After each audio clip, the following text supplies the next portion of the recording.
Hey! Tambala na! At eto na sila, ang nag-iisang masugid na tagahanga ni Nicole Yala. Chris Chuper! Kasama ang nag-iisang diehard fan ni Chris Chuper, Nicole Yala! Mula sa Mahiwagang Burnay, ang kwento.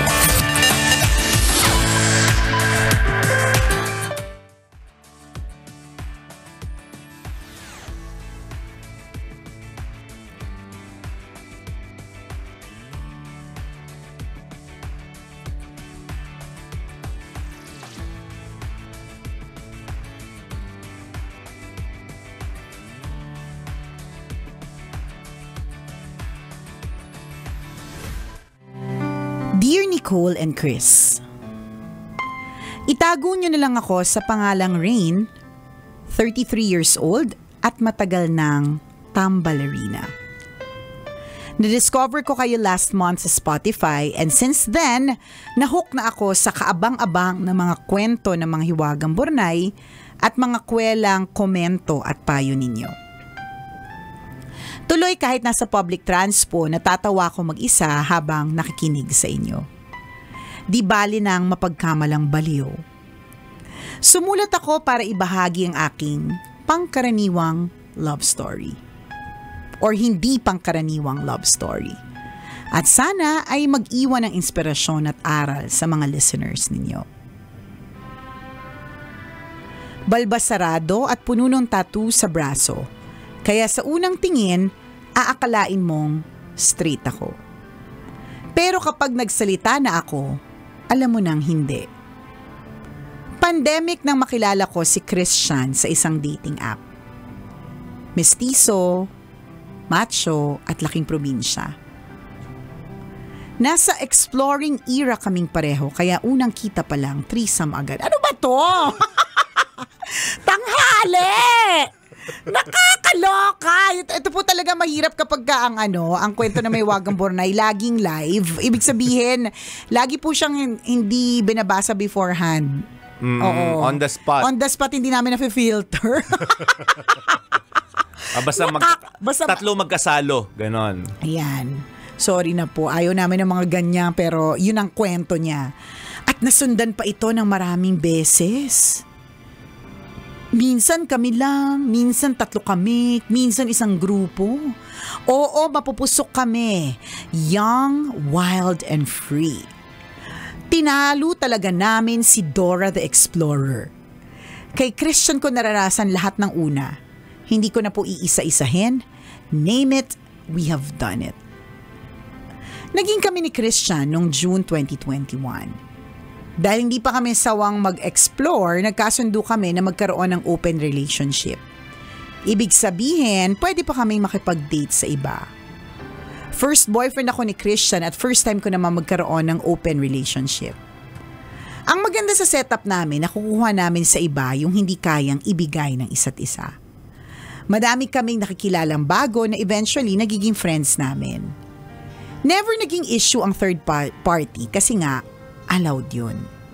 Walang kaba na baka may mag-cheat. Minsan nga, we encourage each other pa na makipagkita sa ibang guys. Tapos, pinagkukwentuhan namin ng mga kaganapan na parang magbarkada lang. Kaka-celebrate lang namin ang aming 3rd anniversary. Masaya kaming namumuhay kasama ang aming 2 pusa sa isang magandang apartment. Financially stable kami at nakakapagbiyahe para magbakasyon paminsan-minsan. At tanggap din ng aming mga pamilya ang aming relasyon. Alam kong tataas ang kilay ng marami. Sasabihin siguro ng iba, hindi normal ang setup namin. Wala kaming pake, honestly. Ang importante, masaya kami at wala kaming nasasaktan. Sana kahit paano maging daan ito para mabuksan ang isip ng mga tao na may ganitong klase ng relasyon dito sa ating conservative na bansa. Naniniwala ako na magiging matatag ang isang relasyon, open man ito o hindi, basta merong mutual respect, open communication, and honesty. Maraming salamat po sa pagbasa ng sulat ko, Nicole and Chris. Hanggang dito na lamang. All the best po sa inyo at sa inyong programa. Ang inyong tambalerina, Rain.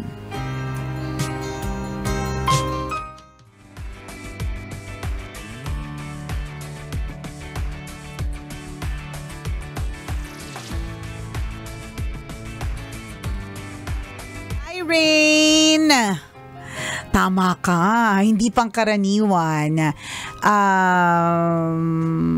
Well, wala naman akong masyado may comment dyan kung yan naman ang inyong choice, diba? At least dun sa part na sinabi mong wala kang inaapakang ibang tao, diba? Kung ang arrangement ninyo hindi nakakatapak sa ibang tao na marami kayo, edi sino ba naman ako para kontrahin niya, masaya nga kayo, diba? Kung para sa inyo,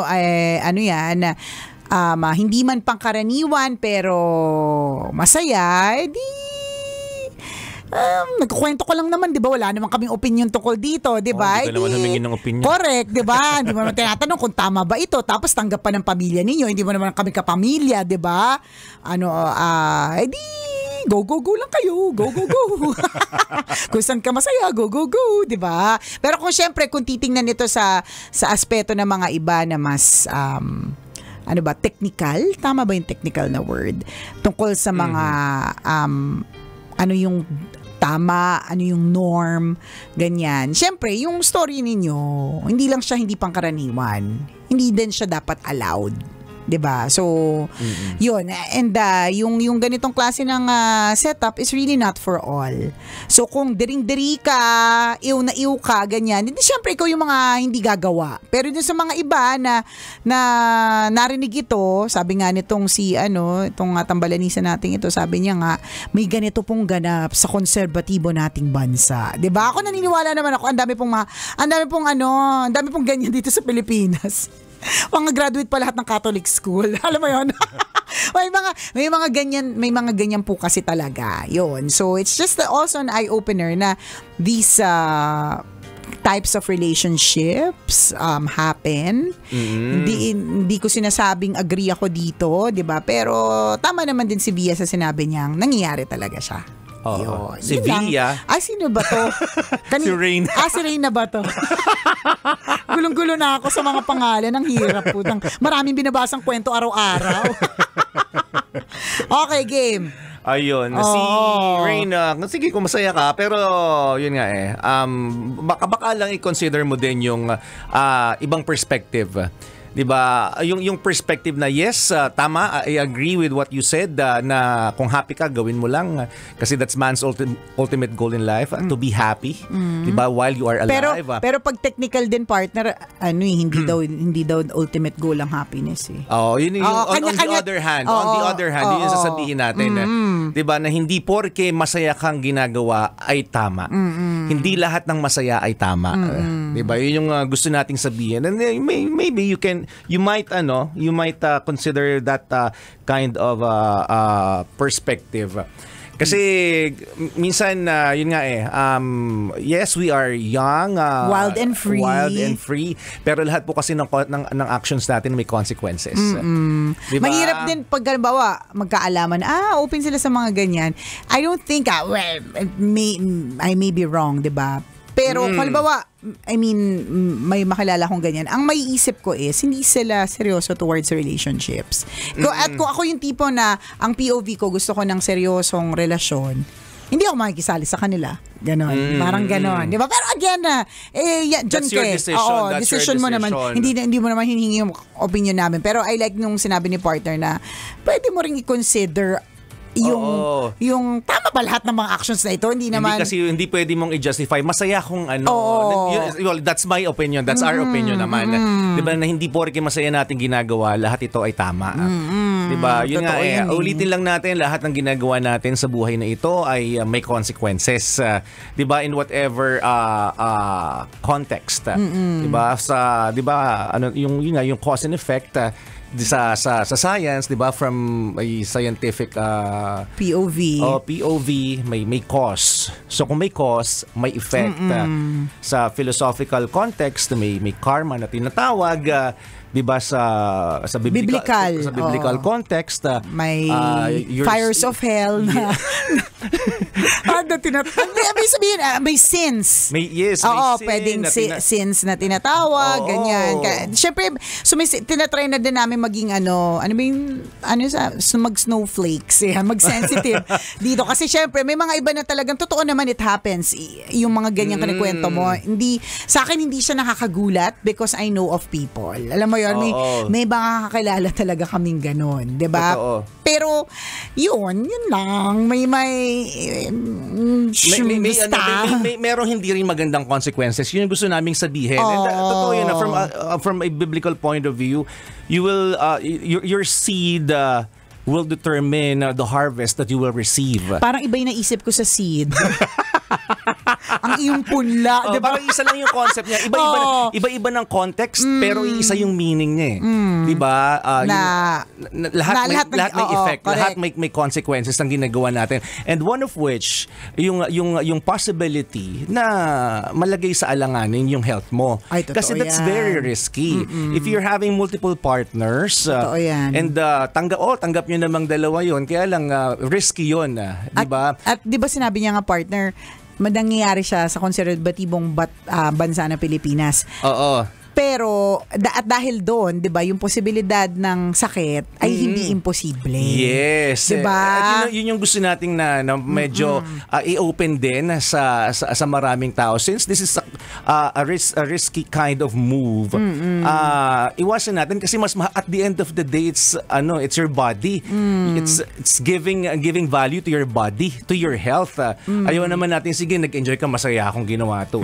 But ito na yun 'di ba? Pag dumating na yung consequences na sinasabi natin, teka, nalagay ako sa alangan, baka huli na. Kasi hindi naman lahat ng mga yung nakaka-camerot ninyo, lalo na kung grupo-grupo, sure ka ba na papatest lagi? Sure ka ba na safe? 'Di ba? Kung open sila sa ganong klaseng setup, ibig sabihin, may mga iba din silang mga sinasamahan. So, yun yung medyo delikado doon. Plus, ang isa din POV dyan, hanggang kailan mo to gagawin? Alam mo, tatanda ka din eh. 'Di ba? 'Di ba nga yung mga mag-asawa, especially if matanda na talaga sila, maaaring meron pa rin silang mga tawag doon, passionate moments. Pero 'di ba dadating yung panahon na pag matanda na sila, they just like the idea na kahit hindi na tayo kasing pusok o kasing init nung tayo yung mga bata pa, pero yung just the idea that we have somebody with us, a companion, a best friend, 'di ba? Yes. To be with us until our dying days. It's such a great blessing. So parang yun lang, hanggang kailan lang din tong ganito. Kasi syempre, partner, yung mga ganapan na ganyan, pang young, wild and free talaga yan, we get it, 'di ba? Pero sana bigyan mo ng kung hindi mo man hiningi yung opinion namin, pero kanina pa kami opinionated dito. Kung maaaring hindi na rin sa'yo to, para sa iba na lang. Hindi na lang sa'yo. Para sa iba na lang. Sa iba na maaaring nasa ganitong klase din ng sitwasyon, pero hindi nahihirapan kung naguguluhan kung nasaan pa ba ako. Ganon. Diba? So ito, pwede mo i-consider yung ganitong klase ng discussion.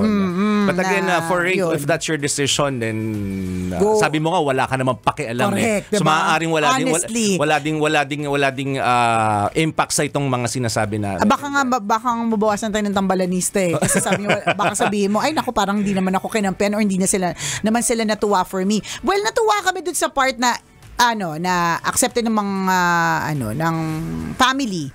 Kasi yan yung mga bihira naming marinig eh, or yan yung problema ng ibang tambalanista. Ng family, yung same gender relationship, but yung ganapan ninyo, yung open relationship, correct. I don't think mag-agree din yung family. Oo nga I was about to say also, accepted nga, pero nakakahappy yung partner, pero nasplok mo na ba sa nanay mo na nagrupo-grupo kayo, di ba?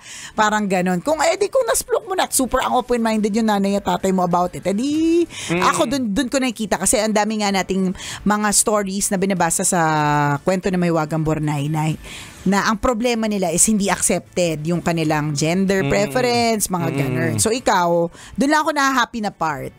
Tsaka yung nasasayahan ka, pero para sa akin, temporary kasi yan. So hanggang kailan yung basta may ganyan. consequences ang lahat ng ginagawa natin. And siguro if you're open to the idea of parang, di ba, mutual respect as you said.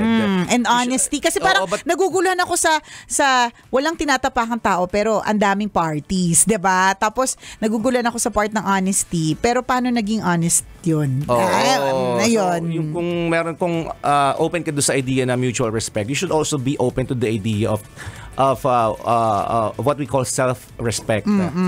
Kasi minsan ma-realize mo din yan, teka, ano bang ginagawa ko sa katawan ko? Oo. Diba? Ano ginagawa ko sa sarili ko?